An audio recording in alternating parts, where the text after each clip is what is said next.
दोस्तों, आज हम फंडामेंटल ड्यूटीज़ की चर्चा करने जा रहे हैं, जिन्हें हम कहते हैं मौलिक कर्तव्य। जैसे पिछले लेक्चर्स में हमने फंडामेंटल राइट्स की बात की थी, जिसमें नागरिकों के कुछ अधिकारों की चर्चा की थी हमने। तो आज हम उनके कुछ कर्तव्यों की भी बात करेंगे, क्योंकि हर एक इंसान के अगर कुछ अधिकार हैं तो उनके कुछ कर्तव्य भी देश के प्रति बनते हैं। फंडामेंटल ड्यूटीज़ जो कि कॉन्स्टिट्यूशन के पार्ट 4A में एक्सप्लेन किया गया है, और इसके अंतर्गत जो आर्टिकल शामिल होते हैं वो है आर्टिकल 51A। इसको यानी कि फंडामेंटल ड्यूटीज़ को हमने रशिया से ग्रहण किया है, अपने संविधान में जोड़ा है, जिसके तहत यहाँ पर नागरिकों के लिए कुछ कर्तव्य बताए गए हैं। जिसमें सबसे पहले अगर हम बात करें, जो कि है स्वर्ण सिंह समिति, जिसने कि इन मौलिक कर्तव्यों की चर्चा की थी। उन्होंने शुरुआत में 8 मूल जो मौलिक कर्तव्य थे वो नागरिकों के लिए बताए थे, लेकिन 42वें संविधान संशोधन 1976 के तहत इन कर्तव्यों को बताया गया था, और इसमें 10 मौलिक कर्तव्य जोड़े गए थे, जो कि अब ये 11 हो गए हैं। यानी कि अब के समय में अगर हम देखें तो यहाँ पर हमें फंडामेंटल ड्यूटीज़ 11 देखने को मिलती हैं। इसके अलावा एक और समिति आई थी, जो कि थी वर्मा समिति, जो कि 1999 में थी, और उन्होंने अपनी जो रिपोर्ट थी उसमें उन्होंने बताया था कि कुछ मौलिक कर्तव्य ऐसे हैं जिनके कार्यान्वयन के लिए कुछ कानूनी प्रावधानों का अस्तित्व में आना जरूरी है। यानी कि उनके कार्यान्वयन के लिए कुछ कानूनी प्रावधानों को अस्तित्व में की पहचान मिल गई थी। ये फंडामेंटल ड्यूटीज़ केवल नागरिकों के लिए होते हैं, विदेशियों के लिए नहीं हैं। जैसे हमारे फंडामेंटल जो राइट्स थे वो नागरिकों के साथ साथ कुछ राइट्स ऐसे थे जो कि गैर नागरिकों के लिए भी थे, लेकिन फंडामेंटल ड्यूटीज़ सिर्फ और सिर्फ नागरिकों के लिए बनी हैं। यहाँ पर हम बात करें तो ये गैर न्याय संगत होते हैं, यानी कि नॉट इन्फोर्सेबल बाय कोर्ट।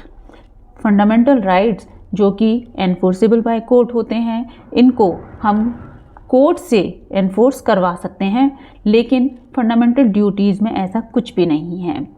यहाँ पर हम बात करें तो जो हमारा 11वां जो मौलिक कर्तव्य है, यानी कि जो हमारी जो 11th ड्यूटी है, उसको 86वें संविधान संशोधन 2002 के तहत जोड़ा गया था, जिसके बाद ये अब 11 ड्यूटीज़ हो गई हैं। अब यहाँ पर एक चीज़ और हम यहाँ पर बात करना चाहते हैं कि राष्ट्रीय सम्मान अपमान निवारण अधिनियम 1971 के तहत राष्ट्रीय गान और राष्ट्रीय ध्वज के अनादर को यहाँ पर रोका गया है। यानी कि ये जो एक्ट आया था, ये जो अधिनियम बना था, जिसके तहत राष्ट्रीय ध्वज और राष्ट्रीय गान की, यहाँ पे हम राष्ट्रीय गीत की बात नहीं कर रहे, राष्ट्रीय गान, इनके सम्मान की बात कर रहे हैं। अगर कोई इस राष्ट्रीय गान और राष्ट्रीय ध्वज का अगर अनादर करता है तो इस अधिनियम के तहत उसको रोका जाता है। तो आइए एक करके इन 11 जो फंडामेंटल ड्यूटीज़ हैं इनको हम डिस्कस करते हैं। तो सबसे पहली जो हमारी ड्यूटी है वो है संविधान के प्रति। यानी पहली जो ड्यूटी हमारी बताई गई है वो कहा गया है कि संविधान का पालन करना तथा उनके आदर्शों और उनसे जुड़ी जितनी भी संस्थाएं हैं उनका सम्मान करना हर एक नागरिक का कर्तव्य है। इसके साथ ही राष्ट्रीय ध्वज और राष्ट्रीय गान, राष्ट्रीय गीत की बात हम यहाँ पे नहीं कर रहे हैं, राष्ट्रीय गान और राष्ट्रीय ध्वज का पालन करना भी हर एक नागरिक का फ़र्ज़ है, हर एक नागरिक की ड्यूटी है। दूसरी जो फंडामेंटल ड्यूटी है वो बनती है कि जितने भी हमारे स्वतंत्रता संग्राम को प्रेरित करने वाले जो हमारे महान आदर्श होंगे उनको हमें संजोकर रखना है, उनका हमें पालन करना है। उनको प्रेरित करने वाले जितने भी हमारे स्वतंत्रता संग्राम के जो आदर्श होंगे उनको हमें संभाल कर रखना है, उनका हमेशा हमें आदर करना होगा। ये हमारी दूसरी फंडामेंटल ड्यूटी बनती है। तीसरी जो फंडामेंटल ड्यूटी में कहा गया है कि भारत की संप्रभुता, एकता, अखंडता को बनाए रखना या उनकी संजो कर रखना, रक्षा करना भी भारत के नागरिकों का एक कर्तव्य है, एक फंडामेंटल ड्यूटी बनती है।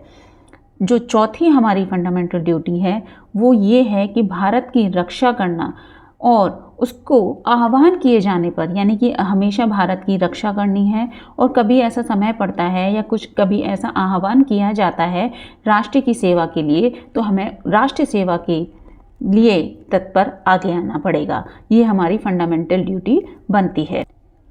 पांचवी जो फंडामेंटल ड्यूटी में बताया गया है वो ये बताया गया है कि भारत के जितने भी नागरिक हैं उनको अपने भाषाई आधार को छोड़कर, धार्मिक आधार को छोड़कर, क्षेत्रीय या जितनी भी वर्गीय विविधताओं को इनसे ऊपर उठकर हमें भाईचारे का सामान्य भावना से आदर करना है। यानी ये भाषाई आधार, धार्मिक और जो विभिन्न हमारे वर्गीय जो कास्ट हैं उन सबको छोड़कर हमें भाईचारे की ओर, यानी कि ब्रदरहुड की ओर हमें आगे बढ़ना होगा।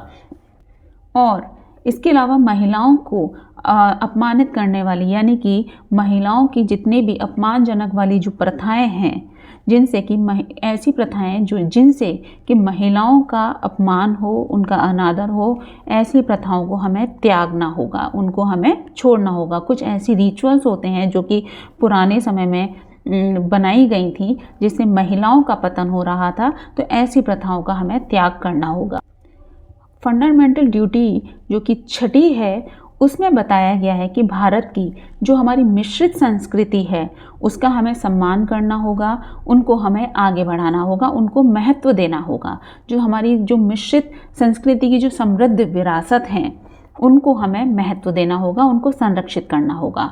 तो सातवीं जो हमारी फंडामेंटल ड्यूटी बनती है वो बनती है वनों की तरफ, झीलों की तरफ, वन्य जीवन की जो सहित पर्यावरण, जो हमारे पर्यावरण, प्राकृतिक पर्यावरण है उनको, उनकी रक्षा करना, उनको संरक्षित रखना, उनका सुधार करना और जीवित प्राणियों के प्रति अपनी दया भावना रखना, ये हमारी सातवीं फंडामेंटल ड्यूटी बताई गई है।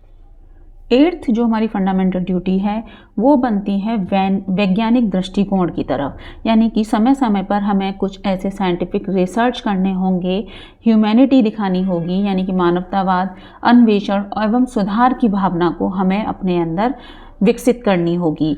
समय समय पर हमें कुछ ऐसे रिसर्च करने होंगे जो कि साइंटिफिकली हमारे देश को आगे बढ़ाएं, उनका सुधार करना होगा, कुछ ऐसे प्रोग्रेस करने होंगे जिससे कि देश की तरक्की हो।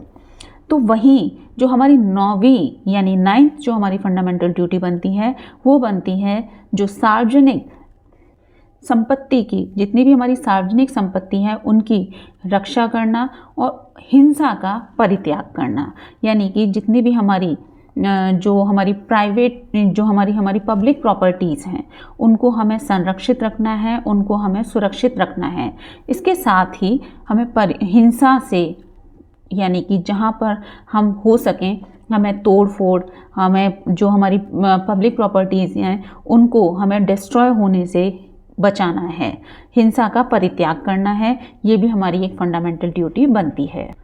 10वीं जो हमारी फंडामेंटल ड्यूटी है वो ये बनती है कि हमें अपना, यानी कि हमें व्यक्तिगत और सामूहिक रूप से विकास करना है। हमें अपनी जो गतिविधियां हैं सभी क्षेत्रों में उत्कृष्ट बनानी होंगी, जिससे हम अपना तो विकास करेंगे ही, साथ ही साथ हम अपने उत्कृष्टता के कारण हम जब विकसित होंगे तो देश भी हमारा निरंतर, राष्ट्र निरंतर उद्यम और उपलब्धि के उच्च स्तर तक भी पहुंचेगा। यानी कि यहाँ पर सीधी सीधी जो बात की गई है फंडामेंटल ड्यूटी में 10वें नंबर की, जिसमें कहा गया है कि हमें अपना तो विकास करना है, साथ ही हमें लोगों को भी विकसित करने की ज़रूरत पड़ेगी, क्योंकि जब हम अपना विकास करते हैं तो लोगों को भी एक तरीके से सपोर्ट मिलता है, उनको भी हमें विकसित करना है, तो स्वतः ही देश भी, राष्ट्र भी एक तरीके से उच्च स्तर पर पहुँचना शुरू हो जाएगा।